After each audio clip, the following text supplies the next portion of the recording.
oração e união. Está começando o programa Deus na Frente. Programa este da Igreja Pentecostal, Assembleia de Deus, Ministério Restauração, que é realizado pela Superintendência da Juventude. Nós temos como pastor-presidente nosso pastor Humberto Schmidt Vieira. Nosso diretor de comunicação, o pastor Paulo Roberto dos Santos. E o nosso pastor da Superintendência da Juventude é Pastor Adriano Licidônio. O endereço da sede internacional fica na Avenida Farrapos 312, Porto Alegre, Rio Grande do Sul, bem pertinho da rodoviária. E nós estamos hoje num programa muito especial mesmo. Nós vamos falar sobre o projeto da nossa obra nos Estados Unidos, de jovem para jovem, né? Estaremos com um convidado hoje, além do nosso querido convidado, irmão Facundo. A paz do Senhor, irmão Facundo. Paz do Senhor, irmão Vinícius. Paz do Senhor, juventude. Aleluia. Eu entrei aqui meio errado, eu fiz paz, oração, já fiz a união com a paz e misturei tudo aqui. Mas glória a Deus por tudo.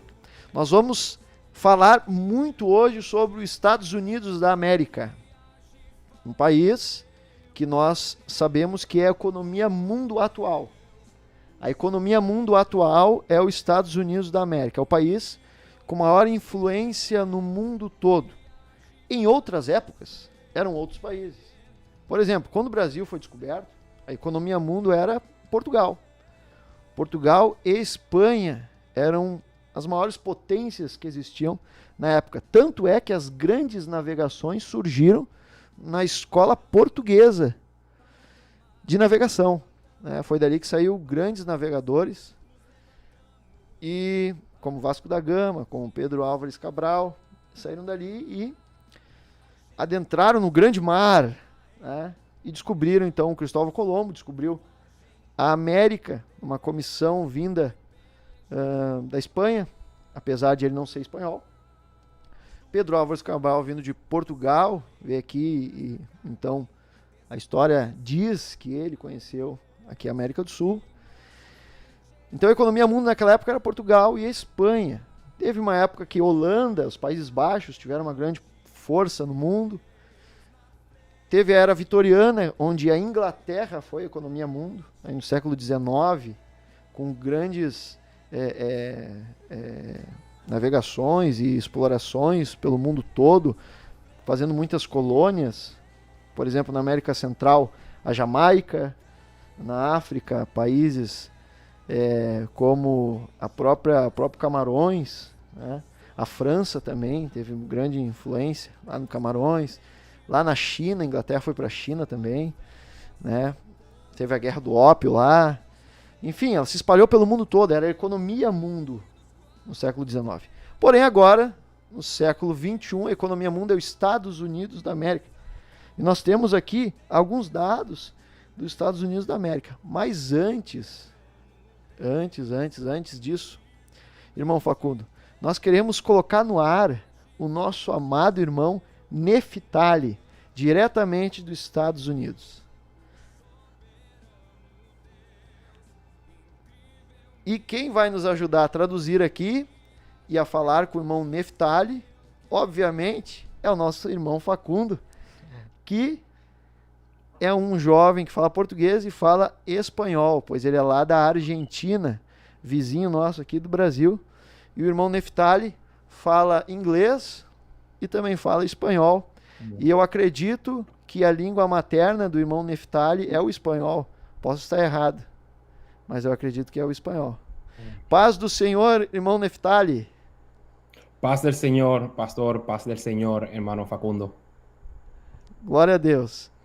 Irmão Neftali, eu sou o Vinícius, o supervisor de jovens da sede internacional, e eu estou aqui junto com o Facundo, que hoje, né, ele é o nosso secretário, é isso, Facundo? Ou é pilar? Coordenador da Secretaria. Coordenador da Secretaria de Comunicação da Juventude da Sede Internacional. nosso irmão Facundo. E nós queremos conversar com o senhor. Os jovens querem ouvir um pouco mais sobre a obra nos Estados Unidos, como é viver nos Estados Unidos e como que é ser crente nos Estados Unidos. Pode falar um pouco. Não... Se ele entendeu, pergunta para ele se ele entendeu. E a gente pode continuar. Amén, amén. Sí, entendimos que quiere platicar acerca de cómo es vivir y la obra en Estados Unidos. Só o nosso retorno que tá Eu vou pedir para a irmã Valquíria se puder levantar um pouco o retorno aqui. Muito bem. Irmão Neftali, eu vou falar alguns dados aqui dos Estados Unidos. Qualquer coisa o senhor pode me ajudar a complementar, né, ou corrigir alguma coisa. Mas eu peguei de fontes fidedignas, né, fontes reais, verdadeiras. E eu vou falar um pouquinho aqui.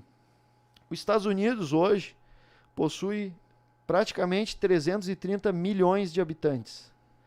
O Brasil possui 210 milhões, ou seja, os Estados Unidos tem muito mais habitantes que o Brasil, que já é um país grande. Os Estados Unidos tem o IDH, o Índice de Desenvolvimento Humano, que envolve a educação, renda per capita, qualidade de vida, né? Saúde. Os Estados Unidos tem um IDH de 0,92, é um IDH muito alto mesmo. O IDH do Brasil é abaixo de 0,9. O Brasil está entre os 80 países com melhor IDH. O Brasil empata muito com a Jamaica, né? Já os Estados Unidos está entre os 10 melhores IDHs do mundo, né? Também, os Estados Unidos é um país com 50 estados.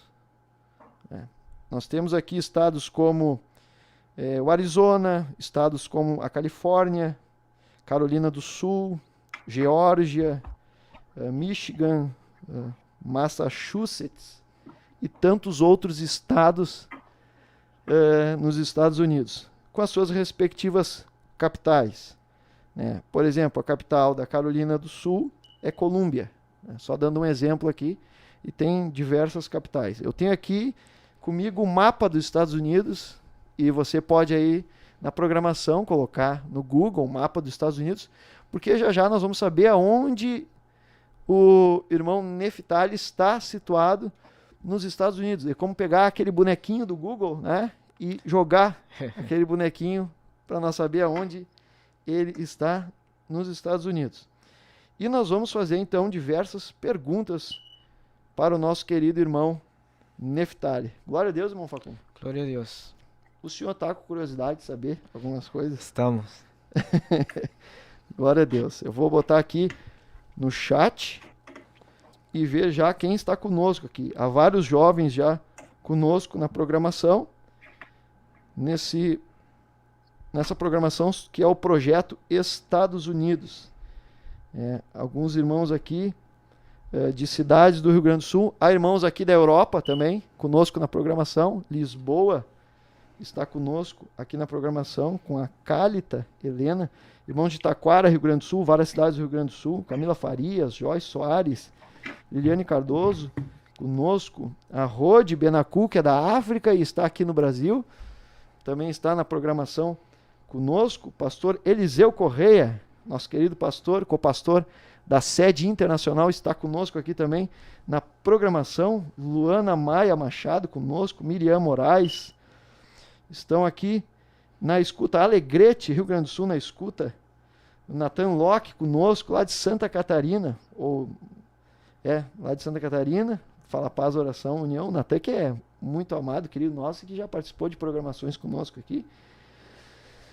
Marilda conosco na programação, Gesiel Souza, Alexandre Goulart, Jorge Wolff, Jeremias Silva, Maximiliano Lucas, sub-região Vale dos Sinos conosco, a sub-região Vale dos Sinos, Espumoso, enfim, há muitos irmãos conosco aqui e muitos estão entrando ainda nessa programação. Nós queremos conversar então com o nosso irmão Neftali e o nosso querido irmão Facundo estará traduzindo o irmão Neftali. Por quê? Nós aqui no sul, irmão Neftali, nós aqui no sul do Brasil, nós entendemos um pouco melhor o espanhol do que as pessoas de outros estados. Porque nós somos cercados por países que hablam espanhol. Então, nós outros conseguimos entender. Veja que eu falo um portunhol aqui, né? Então, a gente entende um pouco e... Porém, eu quero que os jovens entendam bem o que o irmão está falando. Por isso, eu queria que o irmão Facundo traduzisse para nós poder entender tudo que o irmão vai passar para nós aqui. Aleluia! Então, Amém. eu queria convidar todo mundo agora a fazer uma oração para nós iniciar essa bateria de entrevistas com o nosso irmão Neftali. Vamos orar? Amém. Senhor Jesus Cristo, colocamos, Senhor, na Tua presença Senhor Jesus, mostrando a tua presença para o nosso programa, Senhor, que é dos jovens, Senhor, Ministério Restauração. Que o Senhor venha derramar a Sua graça, Seu poder, e venha nos ajudar muito, Senhor, nessa programação, a fazer as perguntas direcionadas, a ouvir, Senhor, o que os jovens, irmãos, não só jovens, mas o que os irmãos têm para perguntar, e que nós vamos a crescer nesse dia, Senhor. Louvado seja o Teu nome, Senhor, engrandecido seja o Teu nome, Senhor. Eu Te agradeço por essa oportunidade, em nome de Jesus. Amém. Glória a Deus. Você que está nos ouvindo aqui na programação, pode também fazer a sua pergunta. Já vamos de antemão pedir perdão, caso não consigamos ler a sua pergunta, porque às vezes muitas mensagens aqui no chat, mas nós queremos ouvir as suas perguntas também para estar perguntando ao irmão Neftali. Talvez hoje nem hinos nós vamos estar cantando aqui, porque nós queremos aproveitar ao máximo o irmão Neftali e fazer as perguntas para ele. Glória a Deus. Adiós. Irmão Neftali, a primeira pergunta é: qual é todo o nome do senhor completo? Qual é o seu nome completo? Neftali Rivera. Neftali Rivera. Sí, en Puerto Rico, bueno, al igual que muchos de los países de Latinoamérica utilizan el apellido tanto paterno como el materno. En mi caso, yo nací acá en los Estados Unidos. Cuando me inscribieron solo con un apellido. El apellido paterno, que es el que se utiliza acá en Estados Unidos. No caso das pessoas que nascem em Porto Rico, as pessoas colocam o sobrenome do pai e da mãe, Os dois. o paterno e o materno.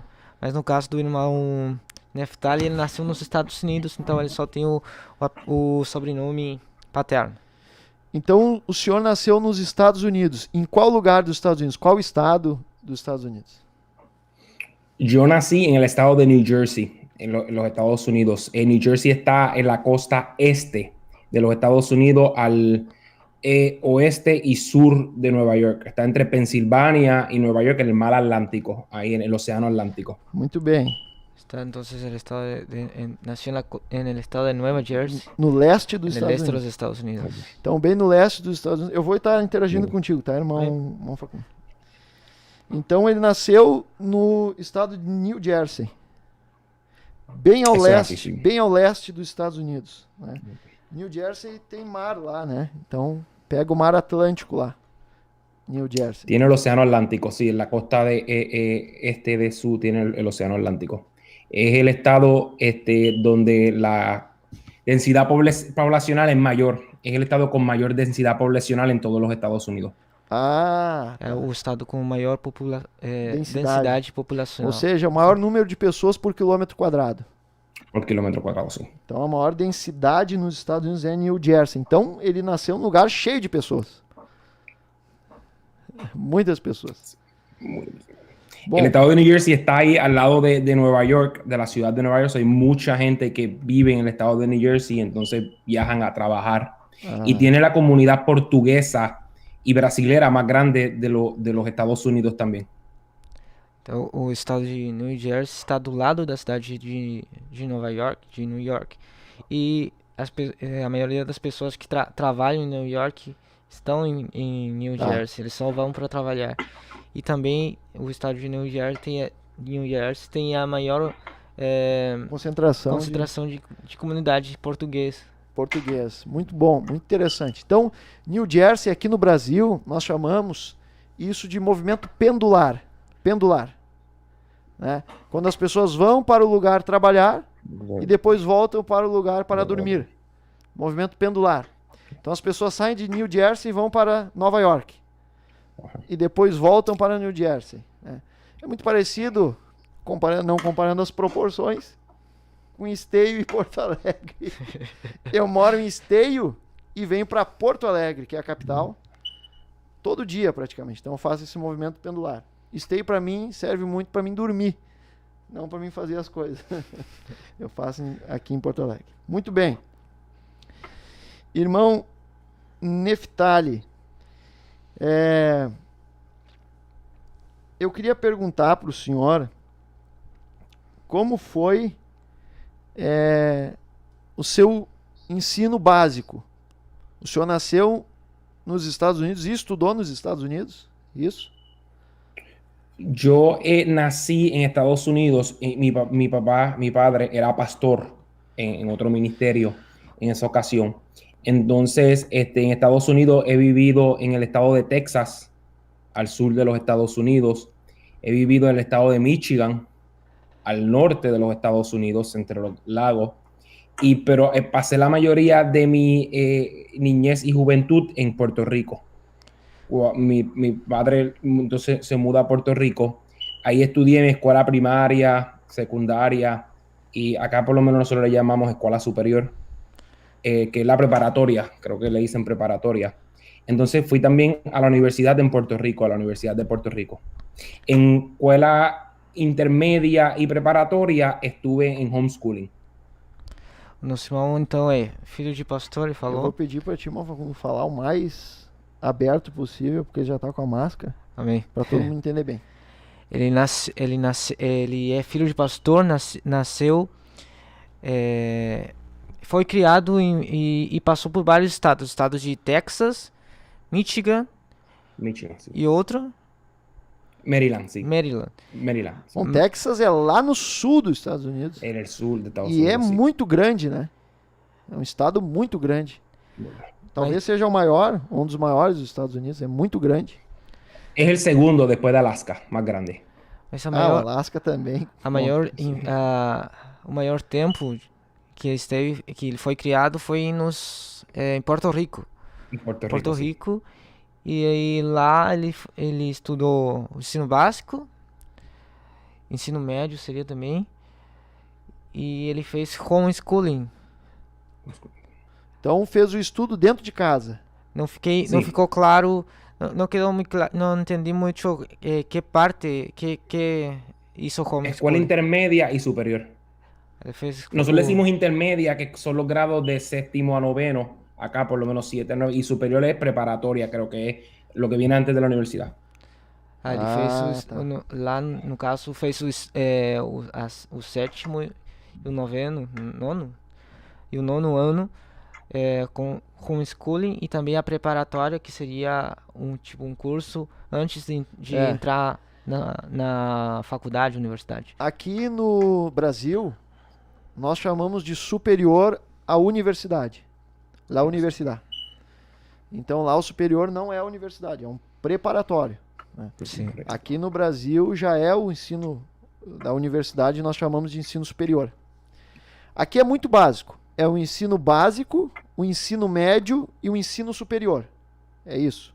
São esses três, né? Então ali é um pouco diferente. Tá. E a universidade, o senhor chegou a fazer? Sí, en la Universidad de Puerto Rico. Fez na Universidade de Porto Rico. Qual o curso que o senhor fez? Yo obtuve un bachiller en administración de empresas con concentración en mercadeo. Ele fez uma bacharel. Nem eu consigo falar. Bacharelado. Me ajuda, irmão Valquírio. Bacharelado. Bacharelado. É administração de empresas com concentração em Mercadeo. mercadeo. Eu acho que Mercado. Mercado internacional? Es que, bueno, la palabra en inglés es marketing. é marketing. Es básica. Yo me enfoqué en el área de investigación. Tá. Seria marketing. Marketing, né? E Es aí, publicidad, anuncios, pero el área que me enfoqué yo fue en investigación. Glória a Investigação, Deus. ele focou na investigação. Aqui o irmão Jorge Wolff está dizendo que por enquanto está dando para escutar bem, mas é que a gente está tentando deixar bem claro, porque às vezes fica difícil para o jovem entender. Eu entendo o Jorge Wolff, até porque ele é um homem bem lúcido, né? Bem preparado, então para ele deve estar fácil de entender, mas para algumas pessoas ainda tem um pouquinho de dificuldade, até eu aqui estou tendo um pouco de dificuldade. Então nós vamos ver como é que vamos indo. Não tá difícil? O irmão Neftali tá falando devagar hoje, tá bom de entender. Algumas vezes eu já ouvi ele falando mais rápido, eu achei mais difícil de entender. Então, ó, vamos fazer assim então, vamos deixar o irmão Neftali falando devagarinho, como ele está falando, e se os brasileiros não conseguirem entender, tem o chat aqui, né, ou o chat, para que eles possam colocar aqui se não estão entendendo. Tá bom? Todos de acordo aí? Então tá, vamos lá. Aqui o irmão Nathan Law já colocou aqui, ó. Nos Estados Unidos, muitas igrejas têm dado apoio declarado aos republicanos, inclusive pentecostais conservadores. Isso não tem gerado facções dentro das igrejas? Na pergunta dele. Como ficam as igrejas evangélicas nas eleições? Bom, daqui a pouco nós vamos entrar nesse assunto de eleições nos Estados Unidos, né? Mas nós vamos, por enquanto, muito boa a colocação do irmão Nathan. Já já nós vamos voltar a esse questionamento do irmão Nathan. Tá, vamos entender por enquanto aqui. Fez a faculdade, a universidade, em Porto Rico. Eso es correcto. E depois foi para os Estados Unidos. Cuando me gradué de la universidad en Puerto Rico, estuve trabajando en una escuela, en un colegio, un centro de educación privada cristiano que nosotros fundamos en Puerto Rico. Estuve ahí trabajando 7 años. Allá ocupaba... Foi fundado em Porto Rico por quem? La iglesia el ministerio donde mi padre era pastor, la iglesia crearon un colegio de educación secular basado en principios cristianos y ahí yo estuve trabajando 7 años. Entonces, tuve parte del ministerio en el ministerio donde mi padre era pastor, trabajé con la juventud de la organización a nivel de Puerto Rico, a nivel internacional. En la iglesia era pastor asociado, pastor asistente, un poquito diferente a cómo trabaja el ministerio.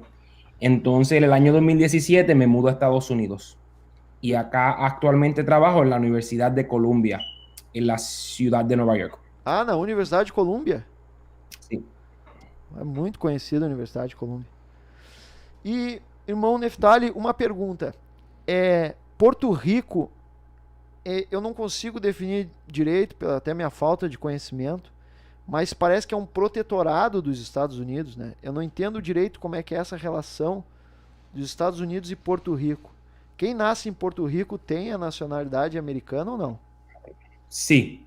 Puerto Rico era parte de España, por eso hablan el español. En el 1898, Estados Unidos entra en guerra con España, la guerra hispanoamericana. Sí. El resultado de esa guerra, Estados Unidos gana y como parte del Tratado de Paz, Puerto Rico, Guam y las Filipinas son cedidos a Estados Unidos por $23 millones. Y Cuba recibe su independencia. En esa ocasión, Puerto Rico se convierte en una colonia de los Estados Unidos.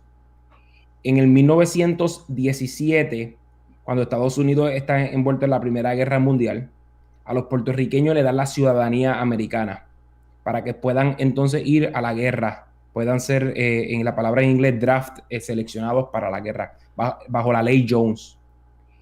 En el 1952, entonces, el gobierno de Estados Unidos le da autoridad de autodeterminación a los puertorriqueños y se crea lo que conocemos ahora como el Estado Libre Asociado. En inglés es Commonwealth. Puerto Rico es una colonia de los Estados Unidos. Tiene un gobierno estatal, como un estado, básicamente no votan en elecciones presidenciales porque no pagan impuestos federales al gobierno federal de los Estados Unidos.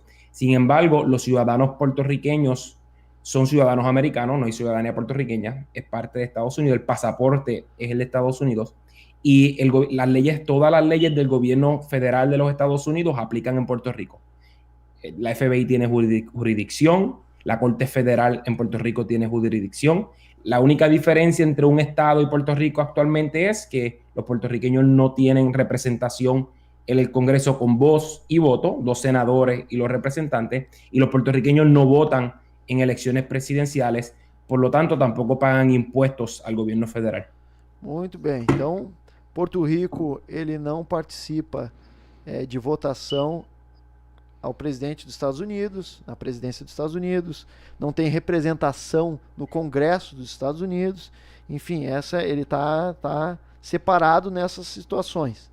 Porém, os cidadãos do Porto Rico são também tem a nacionalidade americana também.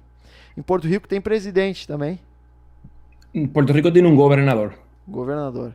Ah, tá. Tiene un gobernador, tiene un sistema de gobierno básicamente parecido al de Estados Unidos, tiene la legislatura, la Cámara Alta y la Baja. Entonces, las tres ramas, bien parecido y creo que al sistema federativo. El gobernador es el jefe de Estado en Puerto Rico. Ellos no tienen tampoco representación en ningún otro país. Todas las relaciones diplomáticas de Puerto Rico son a través del Departamento de Estado de los Estados Unidos. Muito bem. Agora me esclareceu bem as dúvidas que eu tinha. Certo. Bom, deixa eu ver aqui no chat se já tem alguém participando aqui. Tem mais pessoas participando conosco aqui, né? A perguntinha aqui do irmão Natan está guardadinha conosco aqui. Já nós vamos perguntar. Nós vamos conhecer um pouco mais, então, do irmão Neftali e da obra nos Estados Unidos. Irmão Neftali, quando foi a real conversão, quando se converteu ao cristianismo verdadeiramente? Yo nací en el Evangelio. Mi padre era pastor antes de yo nacer. Tuve toda la niñez en la iglesia bien ferviente, asistiendo a la iglesia envuelto. Yo puedo decir que tuve una experiencia verdadera con Dios como cuando tenía 9 años de edad. Y alrededor de los 10 años es que entonces yo, ¿verdad? Teniendo 10 años de edad como niño, tomo esa decisión, esa convicción de tener la necesidad de aceptar a Cristo como mi Salvador y decidir servir a Cristo. Com 9 anos? Perdón, con 9 años, sí. 9 anos de idade? Mas que coisa tremenda, né? Aleluia. Quantos anos o senhor está agora? Mi edad ahora son 32 años. Que dia e que mês o senhor nasceu? Porque eu tenho 32 também.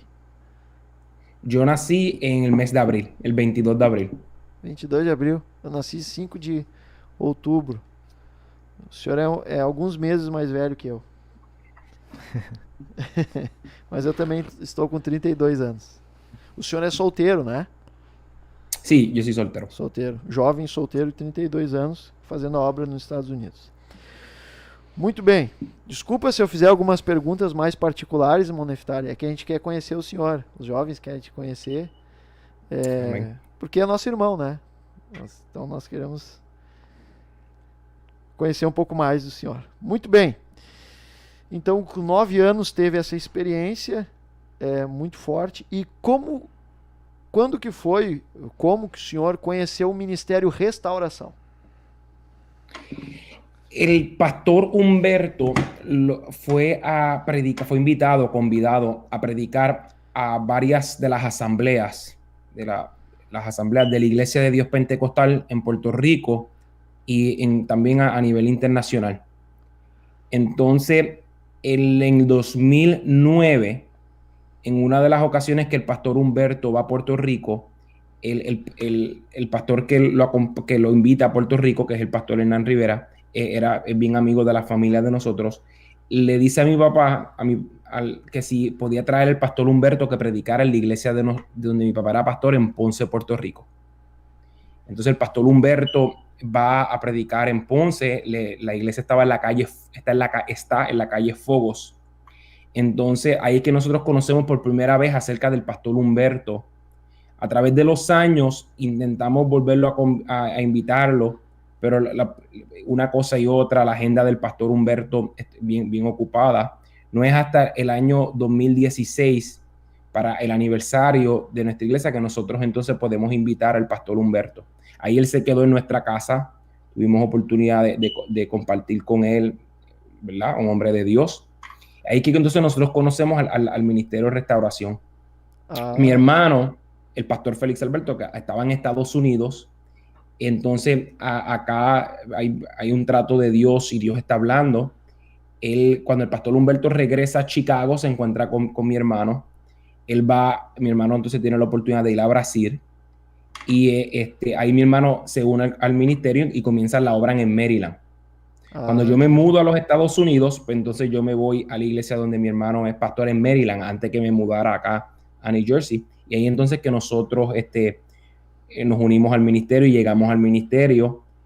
Me mudo entonces a New Jersey acá por el trabajo y tuve la oportunidad en el 2019 de ir entonces a Brasil, allá al Congresso General. Tá, então deixa eu ver se eu entendi. O pastor Humberto, ele pregava o evangelho, como ele prega em vários lugares, né? Já foi até no Japão pregar, né? Então, ele acabou indo para é um país que tem governador, um estado, meio país lá, Porto Rico. E lá ele foi pregar lá e ficou na casa de vocês, né? Se quedou na casa de vocês, ficou na casa de vocês. E ali vocês foram conhecendo mais o pastor Humberto, até que o pastor Humberto foi para Chicago e lá ele teve contato com o teu irmão, né? Félix Alberto. E aí fez o convite, o Félix Alberto vir para o Brasil. Ele veio para o Brasil com a sua esposa, né? E aí foi entendendo como é o ministério e tudo mais, até que ele aderiu então ao ministério lá em Maryland, né? E aí lá então ele começou a igreja já aderida ao ministério, Restauração. E aí o senhor foi para lá, certo? E aí conheceu o Ministério Restauração. Yo me mudo a Maryland, entonces empiezo a ir a trabajar a la iglesia de mi hermano en Maryland, y ahí es que oficialmente me uno al Ministerio de Restauración. Muito bem, interessante, sim. Então o senhor viu Deus no Ministério de Restauração. O senhor viu Deus nessa igreja. Amén, sí. Dios fue hablando y tratando y trabajando en nuestra vida hasta que nos trajo a donde Él quiere que estuviéramos. Aleluia. Glória a Deus. Glória a Deus. Tem irmãos perguntando quem é o seu irmão, já que estamos falando tanto do irmão do nosso irmão Naftali. Quem é seu irmão? Mi hermano es el pastor Félix Alberto Rivera. Él pastorea en el estado de Maryland, en la iglesia de Columbia, en Maryland. Él allí está trabajando para la gloria del Señor, con el Ministerio de Restauración. Aleluia. Nós temos aqui no chat a nossa irmã Franciele Burges, ou Burres. Burres. Chicago, Estados Unidos. Ela está dizendo que tem sido uma bênção trabalhar com os irmãos Rivera na juventude, né? Tá colocando aqui a irmã Franciele. Aleluia. Aí ela está respondendo aqui também, né? Quem é o pastor, o irmão do irmão Neftali, que é o nosso querido pastor Félix Alberto, que escreveu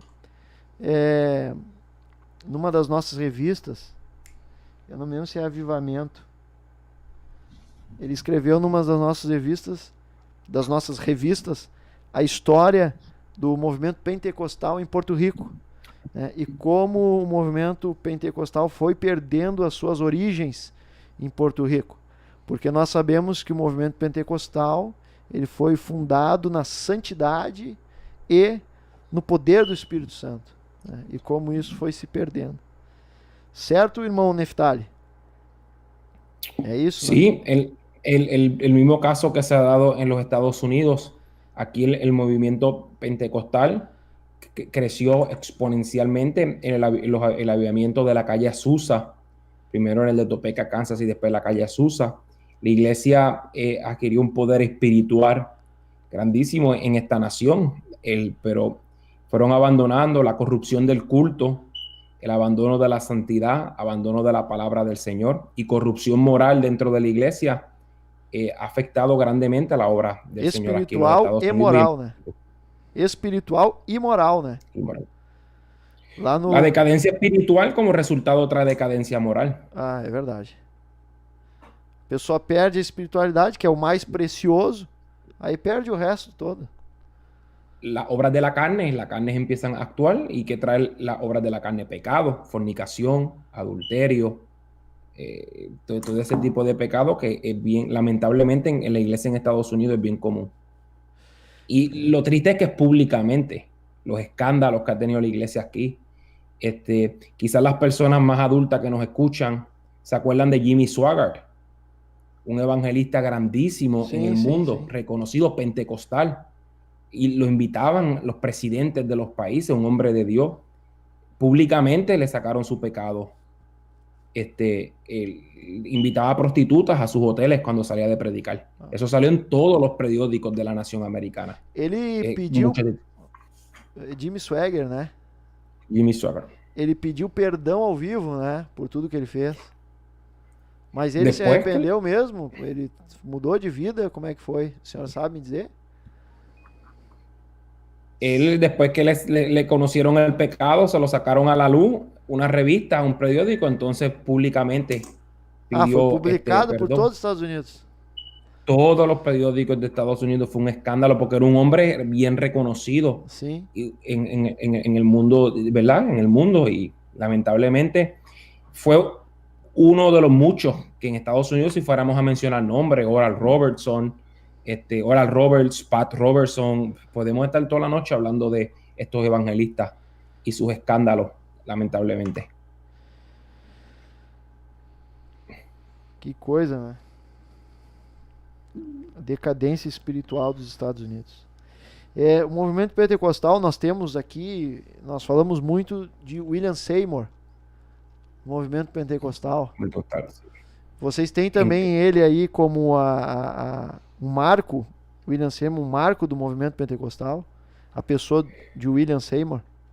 Sí, porque con él es que comienza el movimiento pentecostal. Bueno, comienza con el Espíritu Santo, pero el Espíritu Santo, él es el que orando recibe el Espíritu Santo y provoca este avivamiento, que de donde sale el movimiento pentecostal moderno en los Estados Unidos y por consecuencia en el mundo, porque a ustedes en Brasil le llegó el movimiento pentecostal a través de misioneros que vinieron de acá, de los Estados Unidos. Sí, sí. Porque lo que está pasando con el Ministerio de Restauración es lo que pasa con la iglesia pentecostal a principios del siglo pasado. Cuando viene ese avivamiento, ¿qué es lo primero que hacen? Salen a enviar misioneros al mundo. Envían misioneros a América del Sur, envían misioneros a Europa, envían misioneros a Asia. Ese avivamiento se comenzó a esparcirse por el mundo entero, tal y como dice la palabra, que es nuestra responsabilidad ir por el mundo y predicar este evangelio a toda criatura. Glória a Deus. Nós falamos ontem sobre William Seymour aqui, um homem que era descendentes, filhos de escravos, era cego de um olho e teve que estudar no corredor da escola teológica, que eram 10 meses o curso, e ele não pôde ficar dentro da sala de aula por ser negro, devido à segregação racial. E este homem, ele tinha uma inteligência emocional, né? Nós estamos falando muito, o pastor Humberto está pregando muito sobre inteligência emocional. Do grego lá, da palavra sofron, que é lucidez mental, é a pessoa ter inteligência emocional mesmo, não ser uma pessoa desequilibrada. E no livro de Tito, o pastor Humberto ensina que todos na igreja precisam disso. Paulo escreve para Tito dizendo que as mulheres têm que ter inteligência emocional, os homens, os jovens, todos na igreja precisam ter. E nós vemos que o William Seymour tinha essa inteligência emocional porque ele suportou a injustiça E o movimento pentecostal surgiu assim, pessoas que pareciam que não tinham nada, mas que foram usadas por Deus e alcançaram essas pessoas, né? Um homem pobre, negro, filho de escravos, alcançou multidões e alcançou muito a população hispana, né? Os espanhóis que estavam nos Estados Unidos. Então é difícil de falar de movimento pentecostal sem falar de Porto Rico, sem falar dos hispanos que espalharam também a palavra de Deus. De Porto Rico saíram muitos missionários para a América do Sul, né? Isso é algo tremendo, é algo extraordinário da parte de Deus. Y usted lo mencionó. Estados Unidos vivió en un momento donde había segregación, ¿verdad? Por raza. Entonces, inclusive dentro de la iglesia, eso era común, pasaba dentro de las iglesias históricas. Las iglesias bautistas estaban divididas por segregación racial. La iglesia bautista del sur era de blancos, entonces salieron iglesias bautistas de afroamericanos, la iglesia metodista, inclusive había iglesias que tenían dos servicios, un servicio para los blancos y un servicio para las personas de color. Cuando viene este avivamiento, el Espíritu Santo rompe con esto, porque entonces la iglesia pentecostal, no solamente en Estados Unidos, en Puerto Rico pasó lo mismo en el mundo, no había segregación racial por clases económicas, se juntaban ahí blancos, negros, pobres, ricos, bajo el poder del Espíritu Santo, como, ¿verdad? Ha sido el propósito de Dios. Aleluia. Glória a Deus. Estamos aprendendo bastante aqui, né, irmão? Estamos. Irmão Facundo, tem alguém aí no chat? Às vezes eu falo chat, às vezes eu falo chat. E agora? O que eu falo? Chat. Chat. Fala, irmão Facundo. Tem alguém aí no chat? Bastantes pessoas, irmão Vinícius. Temos a irmã Laura Garim, Espaço Oração e União, desde Santiago, Rio Grande do Sul. Bom, a nossa irmã Franciele Vuges, que é de Chicago, Estados Unidos. Miriam Machado. Temos Solange Teixeira. Marcos Leonardo, nosso amigo aqui da sede internacional. Marcos. Irmã Camila Oliveira, desde Santo Augusto, Rio Grande do Sul. Irmão Gerson. E outros irmãos que já foram mencionados. Aqui a irmã... Estão ainda presendo mais agora. A irmã Thalita Isabel, lá da Bahia. A Bahia. Que aqui, eu não sei se o senhor conhece, irmão Neftali. O estado da Bahia, no Brasil, fica mais no nordeste do Brasil. Temos uma irmã nossa lá na Bahia, e ela faz um comentário aqui. Pelo que eu vejo superficialmente, os Estados Unidos está seguindo, estão seguindo. Estados Unidos, né, é um país que está ou estão, porque são os Estados Unidos, né? Eu não sei dizer, mas estão seguindo bastante o movimento worship. Eu não sei se o senhor sabe disso, irmão Neftali, esse movimento worship. No he escuchado del movimiento worship acá en los Estados Unidos. No sé si tienen alguna referencia de la persona que... Creo que se refiere más al estilo de música. É estilo de estilo música. musical, assim. Vamos ver a irmã Thalita coloca depois para nós aqui. Que esse concepto que seria isso? Esse concepto de worship es bien conocido así por los hermanos aquí de Brasil. En otros lugares no es tan... Bueno, me imagino que si se refiere a esta gente como Hillsong. Exacto. Sí, eso hay que tener mucho cuidado. Por ejemplo, Hillsong, en una entrevista nacional, el pastor de la iglesia dijo que el homosexualismo no era pecado. Sí, esta gente pentecostal en Estados Unidos, y eso es lo que tienen que entender los jóvenes a veces cuando ven movimientos en Estados Unidos tradicionales como la iglesia bautista, tirándole, ¿verdad? Criticando a los pentecostales. El movimiento pentecostal en Estados Unidos está bien corrompido. Por isso que tem igrejas hay como su gente, Dios tiene su gente. Perdón. Por isso que tem igrejas como a Igreja Batista e outras igrejas que estão criticando os pentecostais. Hillsong, Principalmente ellos, en el área de la música. en todo el aspecto. Lo que pasa es que la música es lo que lo hace conocido a ellos.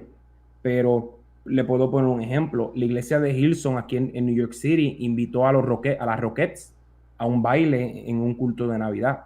Las Rockettes es un grupo de danza bien famoso secular, que se ponen ropa bien casi desnuda y bailan aquí en Broadway. Ellos los llevaron a la iglesia de Hillsong. A irmã Thalita colocou aqui sobre um estilo de adoração. É uma coisa estranha que a gente vê, né? Estranha, no espanhol é saudade, né? Mas como é que eu posso dizer? Não, também. Ah, pode ser também? Extraña, sim. É estranha. É um jeito de adorar e se movimentar meio estranho. Parece que tem uma coisa ali Jeito que de se vestir. com roupas sensuais. É muito exagero, né, também. É bem complicado isso. Irmão Neftali. Entonces, la Hillsong tiene un pastor de adoración de ellos, está casado con otro hombre. Betel, el movimiento Betel, que es bien conocido también aquí en Estados Unidos, pentecostal también. También otro Elevation Church, también en Carolina del Norte. Hay que tener mucho cuidado lo que los jóvenes ven, porque ellos ven esta adoración y ¿verdad? No todo, hay fuego extraño y uno tiene que mirar los frutos y la vida de estas personas y tener mucho cuidado porque han corrompido el culto al Señor. Irmão Neftali, aqui no Brasil nós diferenciamos ou tentamos diferenciar igreja pentecostal de igreja neopentecostal. Para nós, esses movimentos que o senhor está falando aí se enquadram em igrejas neopentecostais. Neopentecostales, sí. Aí nos Estados Unidos também é assim? Nosotros lo diferenciamos así, pero lamentablemente el mundo no. Exacto. Y las otras organizaciones tampoco. Cuando uno, ¿verdad? Para ellos los pentecostales, los define una creencia, no un estilo. Eso es bien importante cuando nosotros evangelizamos, porque están bien desacreditados por el mundo. Nosotros pues tenemos que establecer claro nuestras creencias, y una de nuestras creencias obviamente es la separación del mundo, y que nosotros, ¿verdad? La vida cristiana se vive en todo el sentido de la palabra, con la santificación externa e interna. Sim. Aqui estão falando no chat aqui, a irmã Liliane Cardoso, que eles fazem esses movimentos para atrair a juventude. E a juventude, ela é atraída por movimento, por coisas que piscam, que brilham, e não pelo... eu lembro de uma frase de David Wilkerson, que ele diz que os jovens não sabem mais o que é a glória de Deus, né? Vivem o entretenimento, coisas mundanas, coisas que brilham e que chamam a atenção. O senhor pode confirmar se é isso que está acontecendo mesmo? Esa es su meta, pero cuando uno mira las estadísticas, no está funcionando. A estatística não está funcionando. En Estados Unidos, el 70% de los jóvenes cristianos que entran a la universidad, salen de la universidad, ya en ese proceso de universidad de 4 años, ese 70% renuncia a su fe. Se desvían.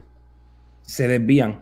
Y los culpables son movimientos como este, que no enseñan la palabra de Dios. Porque yo puedo ir a un evento como esto, brincar, saltar, pero eso no fortalece mi fe. Lo que fortalece mi fe es el conocimiento, es la experiencia con Dios. Que cuando yo vaya a la universidad o al trabajo, en la calle, y vengan a confrontar mi fe, yo tengo una base que yo pueda proteger, una convicción, que es lo que me están diciendo no es mal. Entonces, ¿qué pasa con estos movimientos? Como siguen perdiendo gente, siguen perdiendo jóvenes, ¿qué han hecho?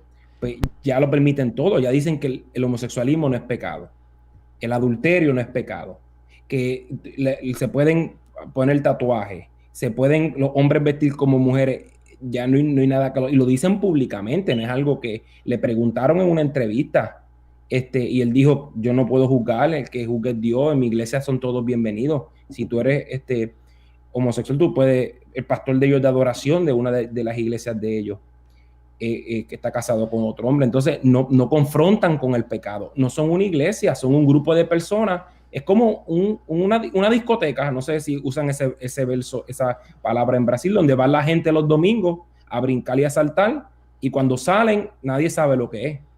Sim, entendi perfeitamente. Não tem estrutura nenhuma, é uma coisa superficial. E aí as pessoas não, já que estão vivendo uma vida de pecado, nem vão mais na igreja. Acabam. A igreja está empurrando eles para o pecado. Não tem a força do poder de Deus para dizer não ao pecado. Eles não têm força. São jovens fracos espiritualmente. Fortes na carne, mas fracos espiritualmente. Me permite não disso. E esses movimentos são sustentados por pessoas que não são vistas como servos de Deus, como pessoas usadas para milagres. São vistas hoje em dia, são influenciadores, né? Influenciadores das redes sociais, são lá um ícone nas redes sociais. Os que vendem são um estilo de vida, vendem a vida deles, né? A diversão, o entretenimento. Então, como é que vai...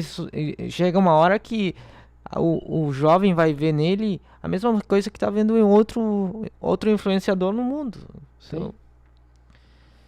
Entonces, cuando llegan a universidades o a trabajo que la fe de uno es confrontada, quedan en vergüenza, renuncian su fe, porque no tienen cómo proteger su fe. Sim. Porque el enemigo lo que quiere es quitarle el rastro completo de la imagen de Dios de la vida. Que ellos nieguen a Cristo. Porque aunque una persona esté mal, si por lo menos está invocando el nombre de Dios, tiene una oportunidad hasta cierto punto de que Dios se le aparezca y tenga una experiencia con Dios, como está pasando con mucha gente en el mundo. Pero el enemigo, el fin del enemigo es que ellos nieguen la existencia de Dios.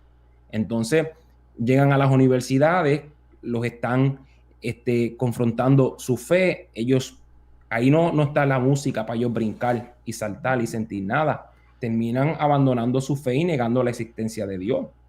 Irmão Neftali, assim como o senhor, eu também trabalho numa universidade. Então, eu fico dentro da universidade muito tempo. E eu vejo dentro da universidade, aqui onde eu trabalho é uma universidade federal, então a gente vê que é mais forte ainda essa questão, que é uma aversão ao cristão, ao crente. Uma aversão ao evangelho. Mesmo que, por exemplo, eu posso citar aqui alguns exemplos. Por exemplo, aí nos Estados Unidos, Francis Collins, que foi o diretor do projeto Genoma, é um evangélico, mesmo que Isaac Newton tenha escrito muito mais teologia do que física.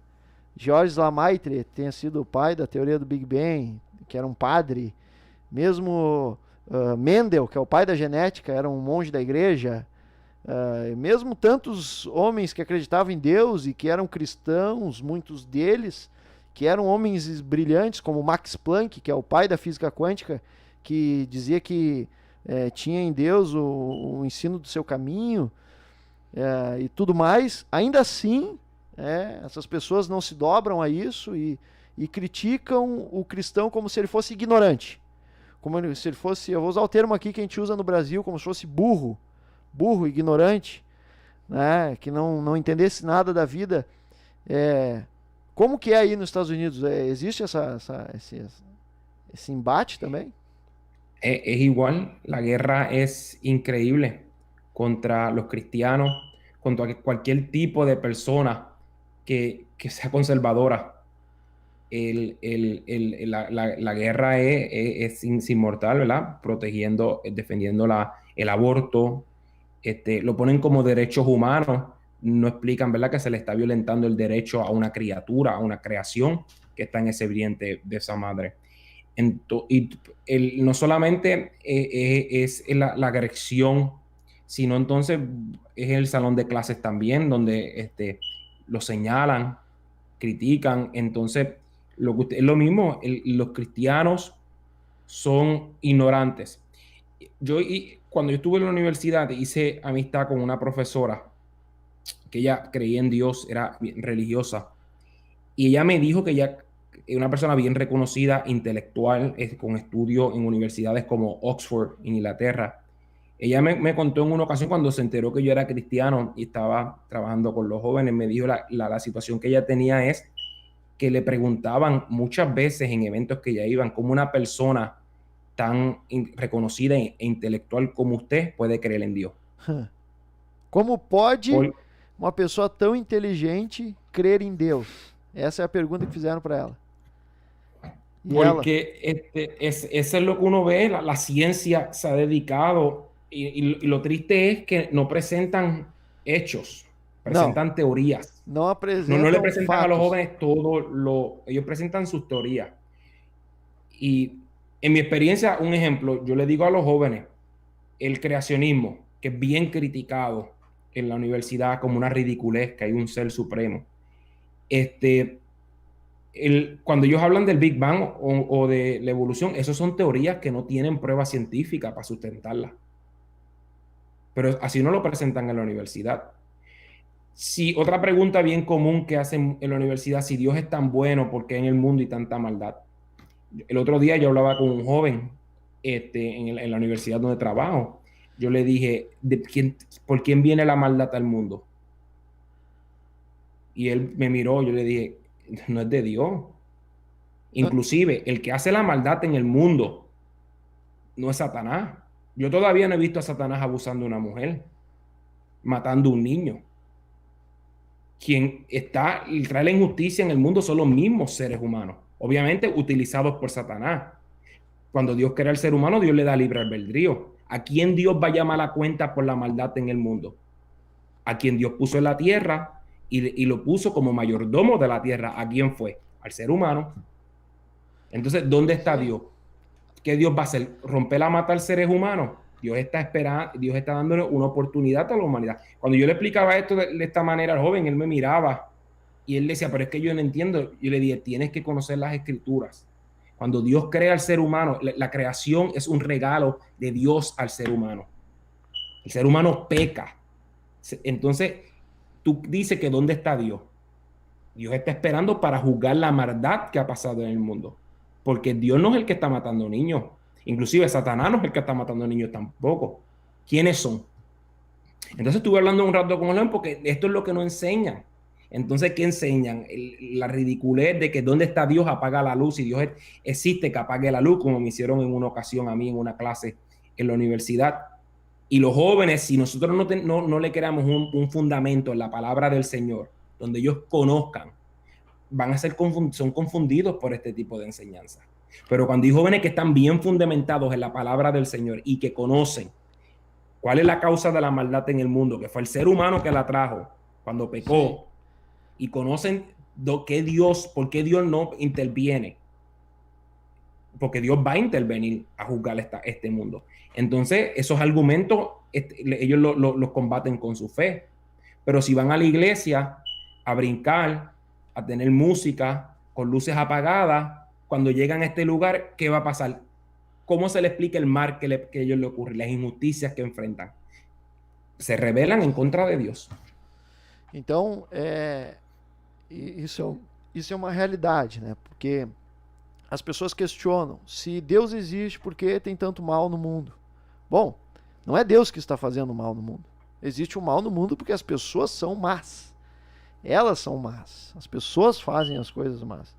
A Bíblia Sagrada me ensina a amar.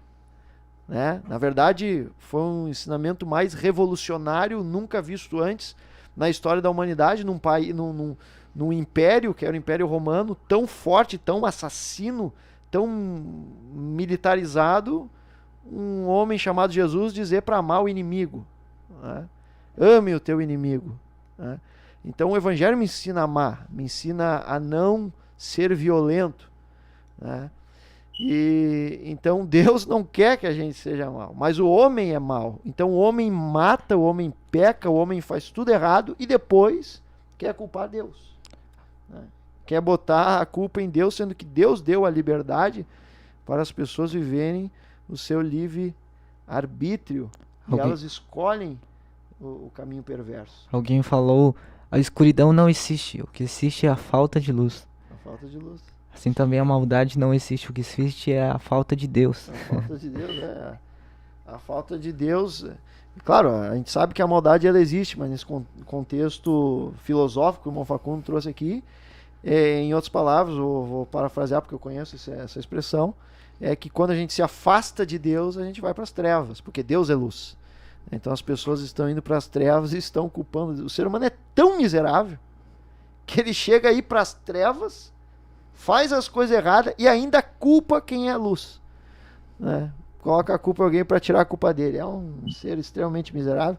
Nós éramos assim, né, irmão Facundo? Éramos. Mas nos arrependemos, né? E que venhamos a continuar nos arrependendo. Aleluia, tá muito boa a conversa. Então é a mesma coisa aqui, essa guerra espiritual, achar que o cristão é ignorante. Esses dias eu trouxe aqui numa programação que o inventor da ressonância magnética, um americano que era criacionista, inventou a ressonância magnética, que é muito usada na medicina, né? Foi uma revolução médica, né? Ele era criacionista, defendia que Deus criou essas coisas. As pessoas não falam, né? Elas falam só o que convém para elas, para defender as teses delas, as hipóteses delas que nem conseguem provar.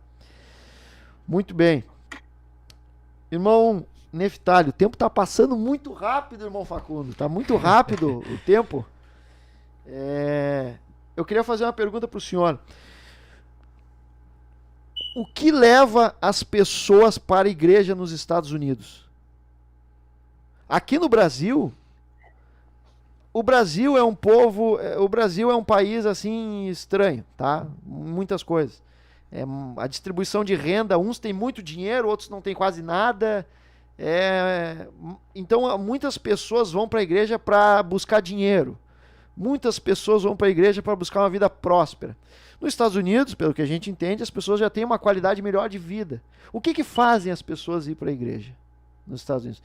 Porque Deus, me parece que não é muito Deus que elas querem, a verdade. Parece que elas querem outras coisas. O que faz elas ir para a igreja nos Estados Unidos? En Estados Unidos hay una dinámica ahora bastante interesante en el sentido que la sociedad americana ya no es homogénea. Le pongo un ejemplo. Donde yo estoy, en Newark, la mayoría de los ciudadanos de esta ciudad no son americanos, son inmigrantes. Como le dije, una comunidad portuguesa bastante grande, mucho brasilero. Hay muchas personas, muchos puertorriqueños, América del Sur, de la República Dominicana, en el Caribe. Desculpa atrapalhar, irmão Neftali, mas são praticamente 50 milhões de imigrantes nos Estados Unidos, né? Muchos imigrantes. Entonces, cuando estas personas vienen de sus países, muchos de ellos ya han escuchado del Evangelio en su país. Muchos vienen del catolicismo, la Iglesia Católica. Entonces, las personas aquí en Estados Unidos, la experiencia, ¿verdad? En los latinos, vienen más por necesidad. Lo que aquí, ¿verdad? Mucha gente no sabe. Ven Estados Unidos como, ¿verdad? La tierra prometida. The American Dream, you come here. O sonho americano. O sonho americano. De se desenvolver, de chegar num país e ter sustento, mandar dinheiro para os familiares. Aí chegam aí e tomam um choque. Aquí la vida es bien dificultosa para el inmigrante, entonces, para todos, como todos los retos, entonces pasan necesidad. La salud en Estados Unidos es extremadamente costosa. Muito cara a saúde, gasta muito. La salud. Entonces llegan acá y el trabajo, tienen que trabajar. Aquí hay personas que trabajan 2, 3 trabajos. Yo conocí un joven, trabajaba de 4 de la mañana a 4 de la tarde en un trabajo, salía a las 4 de la tarde, que vienen siendo creo que las 16 horas, a trabajar hasta las 22, 23 horas en un restaurante para poder sustentarse. Entonces, eso que era necesidad, problemas de salud, Entonces llegan a la iglesia buscando, en muchas ocasiones desesperados, Entendi. buscando ese aliento. Lamentablemente la iglesia en la condición espiritual que está en Estados Unidos no tiene nada que dar. Entonces, por eso las personas lo que andan es, como dice la Biblia, como ovejas sin pastor, buscando solución a sus crisis. El COVID, me imagino que al igual que Brasil, a los más que afectados son a esas comunidades porque los ciudadanos tienen derechos aquí, desempleo, lugares como la universidad donde yo trabajo, que las personas que no, cuando cerraron algunos departamentos los dejaron trabajando en sus casas. La mayor población de los inmigrantes no tienen esa oportunidad. Si el restaurante donde ellos trabajan cerró, no hay ingresos. Sim, se a pessoa trabalha num restaurante e fecha o restaurante, eu não tenho como fazer o trabalho em casa, né? É, eu entendi. Então, tem muitas pessoas necessitando de ajuda nos Estados Unidos. Não é só o que a gente pensa, até porque são 330 milhões de habitantes. É muita gente, Imagino que eles trabalham por dia, por semana. muitas pessoas. E, irmão Neftali, qual é a maior necessidade do cristão americano hoje? Qual é a maior necessidade? Como dije, va a depender del área. Y yo no quisiera generalizar. Va a depender del área específica, inclusive el background o la descendencia de donde vienen. El cristiano, cuando hablamos de americano, ¿verdad? Vamos a ponerlo de esta manera. La sociedad americana está bien, ¿cómo es la palabra, verdad? Está bien aquí en Estados Unidos, básicamente, usted ve que el área donde viven, por ejemplo, los blancos, el área donde viven los afroamericanos, el área de los latinos, está bien compartimentalizada Tá la bem sociedad segregado. americana. Tá segregado. Está bastante segregada, entonces, quizás no como años anteriores, donde era aún mayor. El latino, tanto el latino, es más fácil acercarse porque tienen un conocimiento, son más abiertos, han escuchado. El latino por lo general cree más en Dios, entonces tiene necesidad. La necesidad de ellos más bien es necesidad, ¿verdad?, de aliento espiritual, de fortaleza. El afroamericano también son más dados porque son bien bastante, la gran mayoría de los afroamericanos en Estados Unidos son cristianos o se criaron, tienen conocimiento de Dios. Cuando nosotros entonces hablamos del cristiano blanco, ¿verdad?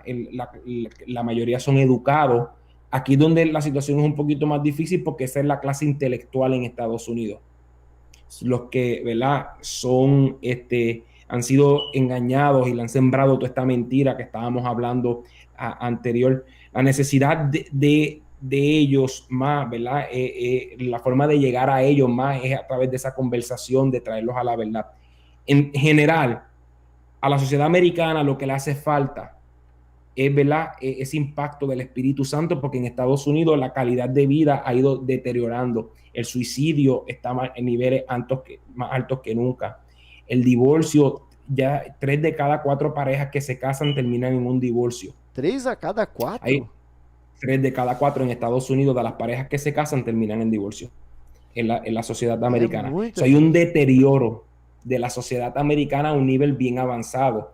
El problema que nosotros tenemos es que la iglesia ha seguido ese deterioro, porque es 75% fuera de la iglesia, es 65% dentro de la iglesia. Hay 10% menos divorcio en la iglesia que en el mundo. Entonces, estas personas han sido desilusionadas por el evangelio. Na igreja tem mais divórcio que no mundo. Tiene 10% menos divorcio. Ah, 10% menos. Ah, que susto me deu agora. Aí era quase que o fim do mundo, né? Então tem 10% menos só. El problema es que están desilusionados con el evangelio porque llegan a la iglesia y que ven lo mismo que ellos, los mismos problemas que ellos tienen en el mundo.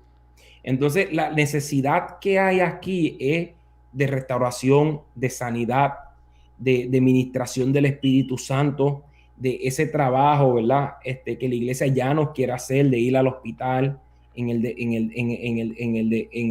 desespero, de esta crisis que se vive en esta sociedad. Y es un poco difícil muchas veces allegárselo porque las personas no quieren escuchar porque ya lo que ven en televisión con estos televangelistas bien conocidos. Hay una necesidad de la verdad de Cristo, yo diría que es la mayor necesidad.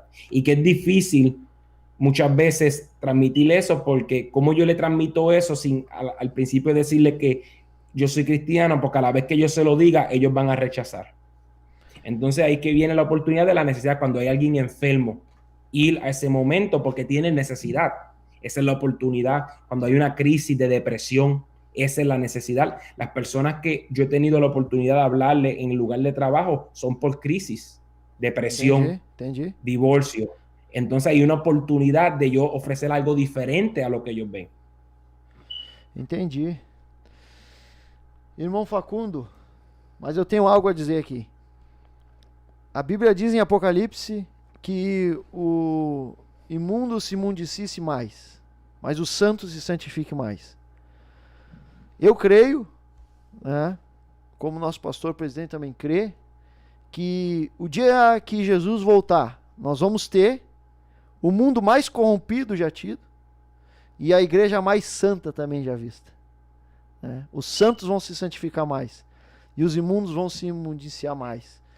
Então eu creio que nós estamos lutando, não só o Ministério Restauração, porque nós não somos facciosos, não somos sectaristas, não é uma seita aqui. Existe salvação fora do Ministério Restauração. Mas o Ministério Restauração é uma das igrejas, poucas, no mundo, e que está se santificando cada vez mais, buscando a santificação, para estar cada vez mais santa no mundo mais corrompido. Louvado seja o nome do nosso Senhor Jesus Cristo. Aleluia. Aleluia, irmão. Amém, glória a Deus. Louvado seja o nome do Senhor Jesus. Irmão Neftali, o senhor tem cargo eclesiástico na igreja? Eu não cheguei a ouvir se o senhor falou. Qual é o cargo do irmão? Yo actualmente, ¿verdad? Atiendo la obra de Newark como obrero. No he tenido la oportunidad de ir a tomar el curso en Brasil, ¿verdad? Allá en Porto Alegre. Y también trabajamos con la juventud acá, como el supervisor de los líderes. En Estados Unidos las iglesias están bien distantes. La iglesia más cerca que yo tengo en Maryland son 3 horas y media. Chicago manejando son sobre 14 horas.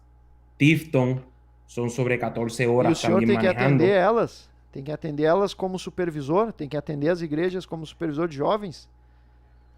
Lo que trabajamos es con los líderes de las iglesias, sí, trabajando un plan de trabajo y para que ellos implementen. Entonces utilizamos los medios, YouTube, Zoom, para entonces hacer actividades donde los jóvenes se puedan unir y participar. Otro reto que nosotros tenemos ahora es que la iglesia ya en Estados Unidos no es monolingüal. La juventud en Estados Unidos casi no habla el español, inclusive hijos de latinos. Muchos de los niños que nacen aquí no hablan el español. Entonces tenemos iglesias que el Ministerio de Restauración aquí, las iglesias son hispanoparlantes, donde la juventud no habla español. Cuando yo he dado escuela bíblica a los niños y los jóvenes, la tengo que dar en inglés, porque no hablan español, a pesar de que sus padres son latinos. Y estos niños, al estar en la escuela, con sus amistades, no hablan el español. Es un reto que tenemos porque entonces en estas actividades de jóvenes, el hermano Facundo estuvo en una de nuestras actividades, se le tuvo que traducir al inglés. Então esse é um reto, né? Um desafio, né? É um desafio tem com esses jovens agora que falam só inglês e não falam espanhol. Deixa eu entender, irmão Neftali, o senhor supervisiona líderes de jovens, é isso? Como no estamos todavía estamos empezando, la obra en Estados Unidos está empezando, estamos en ese proceso de construir ese fundamento en lo que será el Ministerio de Restauración aquí en Estados Unidos, el crecimiento. Nuestra meta es, después del COVID, con la autorización pertinente, poder dar entonces un retiro general de la juventud acá en los Estados Unidos y reunir todos esos jóvenes, si Dios lo permite, este año 2021 y las cosas mejoran. Entonces empezar ese proceso de organizar, supervisar las actividades de la juventud para que la iglesia vaya creciendo. Na verdade, nós estamos amadurecendo muito essa questão da juventude. Aqui no Brasil, já o pastor Humberto, junto com o superintendente, o pastor Adriano, né, e com algumas lideranças, já estão se mobilizando para fazer ordens de serviço de como vai funcionar a parte toda estrutural da juventude. Já está escrito isso, está em fase de ajustes, já vai ser lançado uma parte bem estrutural da juventude, da supervisão de jovens, dos líderes de área, líderes de congregação, copastores, o pastor e o supervisor interagindo, a superintendência fazendo essa interação também. E eu li alguma coisa já, então estão fazendo, porque vai começar primeiro aqui na sede internacional, porque aqui, segundo, eu não me lembro agora, o manual de obreiro ou o regimento interno, a sede internacional tem que ser o modelo, né, de todas essas aplicações, então vai começar aqui e vai com a intenção de se espalhar por todo o ministério. Essa visão vai ficar bem estruturada, muito boa de trabalhar. Louvado seja o nome do Senhor Jesus. Muito bem. Amém. Irmão Neftali, nós queremos falar então agora, não podemos fugir desse assunto. A nossa igreja não se posiciona politicamente, né? Nós não nos posicionamos politicamente, defendendo um partido ou defendendo outro partido, defendendo um político ou defendendo outro político. Nós não fazemos isso. Agora nós nos posicionamos contra algumas ideias, né? Se tiver uma ideia contrária à igreja, por exemplo, um político diz assim, tem uma ideia dele, ou uma ideologia, seja como for, ele diz assim, eu sou contra as igrejas evangélicas. Aí nós vamos dizer, nós somos contra essa ideia, porque não pode ser contra as igrejas evangélicas, né? Ou vamos taxar as igrejas, né, para elas cobrar impostos das igrejas. Nós não podemos ser a favor, porque isso culmina na falta da liberdade de expressão, né? A liberdade de fé, ela é uma condição inerente, todos têm que ter liberdade de fé. Quando começa a colocar, a taxar as igrejas e a começar a apertar as igrejas, automaticamente acaba apertando também, suprimindo o direito de liberdade religiosa e tudo mais.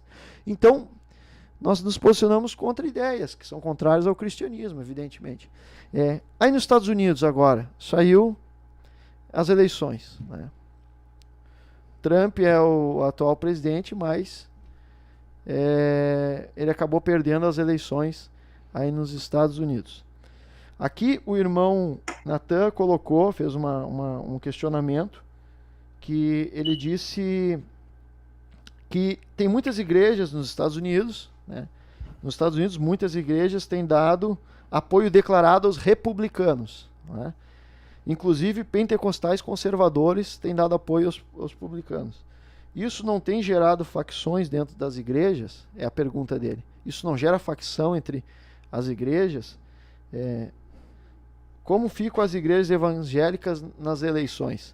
Olha, aqui em Porto Alegre, eu não consegui ver facção sendo gerada em nada aqui nas eleições. Eu, pelo menos, não via facções de nada. As pessoas, às vezes um caso ou outro esporádico, assim, mas aqui na igreja, em geral, não teve facções aí. Eu não sei se o senhor leva isso em conta, ou se isso tem influenciado, ou como que fica a situação dos Estados Unidos agora, con Trump perdiendo las elecciones. En Estados Unidos la iglesia es bien política, la mayoría. Bien política. Bien política. En Estados Unidos y en todos los aspectos. Porque aquí hay que entender, en Estados Unidos por lo general el cristiano blanco es republicano conservador. Los afroamericanos en su gran mayoría son demócratas, inclusive los cristianos. Martin Luther King es un ejemplo, ¿verdad? De un pastor demócrata. Aunque, ¿verdad? De los derechos civiles, pero era demócrata. Entonces, por lo general, en Estados Unidos, los afroamericanos pentecostales, bautistas, hacen política abiertamente desde el altar por los demócratas liberales. Igrejas batistas, igrejas batistas, conservadoras, eles fazem afro-americanos fazem apoio aos demócratas. A los demócratas. Hay algunos, este año creció más, porque es que los demócratas siguen poniéndose más liberales. creció más el apoyo en los afroamericanos cristianos con Trump que cualquier otro presidente. Pero con todo eso son una minoría. En Estados Unidos, la mayoría de los afroamericanos cristianos son demócratas. Entonces, en los blancos es todo lo contrario. Sí, entonces en los latinos, la mayoría de los latinos en Estados Unidos son demócratas, pero los cristianos, la iglesia cristiana ha hecho un cambio y abiertamente ha estado haciendo campaña por los republicanos en su mayoría, por los conservadores. Personalmente yo me alineo siempre lo he hecho, tengo la visión de que tiene el ministerio. Yo creo que eso es un error. ¿Por qué? Porque yo no puedo hacer campaña por alguien que yo no conozco, simplemente porque él presenta unas posiciones. En Estados Unidos han habido políticos que han hecho campaña, y en Puerto Rico más todavía. Por unos puntos, cuando llegan al poder, salen casos de corrupción, le salen casos de inmoralidad. ¿Cómo queda la iglesia? Porque eles falam uma coisa e aí depois que assumem o poder começam a fazer outra coisa. Porque não tem como confiar do que eles estão falando é bem a verdade. Maldito homem que confia no homem. Confiar no ímpio, né? É complicado. Então, entonces, si un candidato pierde, ¿cómo queda la iglesia? Como pasó con Trump. La iglesia le hizo campaña abierta y él perdió. ¿Qué va a decirle el del otro bando? Va a ir en contra de la iglesia porque ya no está en la política. La iglesia está por encima de la política. Sim, a igreja é maior que essa questão política. E a Bíblia nos ensina a orar pelas nossas autoridades e a Bíblia não nos ensina a igreja, né, a fazer campanha política. Não foi para isso que a igreja veio à Terra. Existem algumas pessoas que fazem, isso aí é particular de cada um, né, cada um decide por si, mas a igreja não. Né? A igreja ela tem que defender a causa de Cristo, o reino de Deus. Né? Y es la voz profética. La iglesia señala a los políticos cuando están mal, como hacían los profetas en el Antiguo Testamento. Elías, Natán. ¿Dónde fue Natán? ¿Dónde David? Era amigo de David. Pero lo que yo enseño particular en mi iglesia, y le digo a los hermanos porque preguntan, porque es lo común en la iglesia, que se para el pastor y diga, vamos a votar aquí por tal candidato. La Biblia dice que la fe sin obra es muerta. Las obras son el fruto de nuestra fe. Yo como cristiano, cuando yo voy a votar, el fruto de mi fe es parte de lo que yo voto. Pero, ¿verdad? Personalmente, no es el deber de la iglesia decir vamos a votar por Trump o vamos a votar por Biden, aunque los puntos de Trump sean más a favor de la iglesia, porque personalmente yo no lo conozco. Entonces él puede decir una cosa. Entonces es lo que ha creado una crisis en Estados Unidos, porque si yo me paro desde el altar a predicar política, ¿qué va a pasar con el que pasa por frente de la iglesia y es del bando contrario al mío? ¿Va a querer entrar a escuchar palabra de Dios? Pois é interessante essa visão. Entenderam essa visão? Se eu defendo um lado político e como é que outra pessoa que defende outro vai entrar na minha igreja? Né? Então, na verdade, a gente pode defender ideias contrárias, a gente defender o cristianismo em si, mas não ficar apoiando como uma igreja, ficar apoiando um político, fazer campanha para ele. A igreja não veio para isso, a igreja veio para salvar as almas. Salvação de almas. Muito bem, irmão Neftali, irmão Facundo, chegamos ao fim. Passou muito rápido, irmão Neftali, mas nós chegamos ao fim da programação. Meu Deus, Deus sabe o quanto sou grato a Deus pela vida do irmão Facundo, pela sua vida, irmão Neftali. É uma honra muito grande poder falar com o senhor, uma honra muito grande estar aqui com o irmão Facundo, que nós amamos muito também. E a irmã Valquíria aqui, que é muito amada nossa, que já abriu a porta poucas vezes, não vou dizer que foi muitas, para nos avisar que o tempo já passou. Né? Tem organização aqui, o tempo já passou. A irmã Valquíria disse, faz parte 2. Faz parte 2. Quem sabe um dia, irmão Neftali, eu possa marcar com o senhor novamente, para nós entrar na palavra de Deus e falar um pouco da inteligência emocional, falar um pouco de como um crente tem que ser temperado, né, equilibrado, né, e não sair, às vezes os crentes se convertem, sou super crente, eu faço tudo, daí é que nem aquele cometa, sabe, brilha, aquela estrela cadente, aquele cometa brilha e já desaparece, né? A gente pode, quem sabe, fazer então essa nova programação um dia, se não ficar muito pesado para o senhor que aí faz tantas coisas aí nos Estados Unidos. Amém? Amém, irmão Facundo? Amém, irmão Neftali? Ela está dizendo para cá. Muito gracias por la oportunidad y, ¿verdad? Estamos acá a la orden. Si alguien quiere, ¿verdad? Algún día está por acá, por New York o Newark, pues ya sabe que nos pueden visitar. Aleluia, glória a Deus. Então, vamos agradecer a Deus, Senhor Jesus, muito obrigado por esse dia. Muito obrigado pelo irmão Neftali, Senhor, que está conosco aqui, pelo irmão Facundo e todos os irmãos que participaram conosco neste programa. Eu sou grato a Ti, Deus, porque Deus, o Senhor é maravilhoso. Nos conserve na Tua presença, Senhor, na Tua direção. Essa é a minha oração. Prospera a vida do irmão Neftali. Abençoa a vida do irmão Neftali. Dá graça ao irmão Neftali, Senhor, a sua família. E nos dá graça, Senhor, a todos nós que estamos aqui, todos os irmãos que participaram conosco, ao Ministério Restauração, Senhor. Eu te louvo e te agradeço em nome de Jesus. Deus abençoe a todos os irmãos. Deus abençoe irmão Neftali. Deus abençoe irmão Facundo. E Amém. Não podemos deixar de dizer o nosso lema. Juventude do Ministério Restauração. O nosso lema é Deus na frente. Aleluia.